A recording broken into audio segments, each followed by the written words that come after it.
ലക്ഷ്മി പുറത്തായ അവസരത്തിൽ അവിടെ ഏറ്റവും കൂടുതൽ സന്തോഷിച്ചതും ആഹ്ലാദിച്ചതും നമ്മുടെ ആദില നൂറയാണ്. ആദില നൂറയ്ക്ക് വ്യക്തിപരമായിട്ട് ലക്ഷ്മിയോട് എതിർപ്പുണ്ട്.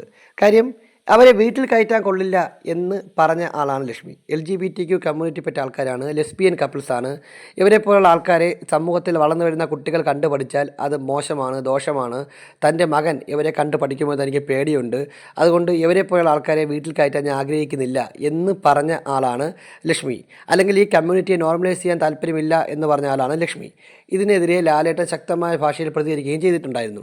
അപ്പോൾ സ്വാഭാവികമായിട്ടും ആദിലയ്ക്കും നൂറയ്ക്കും ലക്ഷ്മിയോട് നല്ല രീതിയിലുള്ള എതിർപ്പുണ്ട്.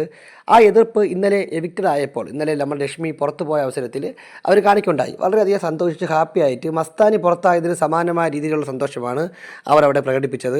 അതായത് ലക്ഷ്മി പുറത്തു പോയതിൽ അവർക്ക് യാതൊരു വിഷമവും ഇല്ല. ലക്ഷ്മി പുറത്തു പോയ ആളാണ്, ഇവിടെ നിൽക്കാൻ ഡിസേർവിങ് അല്ല എന്ന രീതിയിലാണ് നൂറ സംസാരിക്കുന്നത്. എന്തായാലും ലക്ഷ്മി പുറത്തായപ്പോൾ ആ വീട്ടിൽ ഏറ്റവും കൂടുതൽ സന്തോഷിച്ച ഒരാൾ കൂടിയാണ്, രണ്ടാൾക്കാർ കൂടിയാണ് ഈ ആദിലയും നൂറയും. ബാക്കിയുള്ള എല്ലാവർക്കും ചെറിയ രീതിയിൽ വിഷമമുണ്ട്. പ്രത്യേകിച്ച് നെവിനൊക്കെ നല്ല വിഷമമുണ്ട്. അതുപോലെ തന്നെ അനുമോളും വലിയ വിഷമമില്ലെങ്കിലും ഇടയ്ക്ക് സങ്കടപ്പെട്ടൊക്കെ നിൽക്കുന്നത് കാണാം.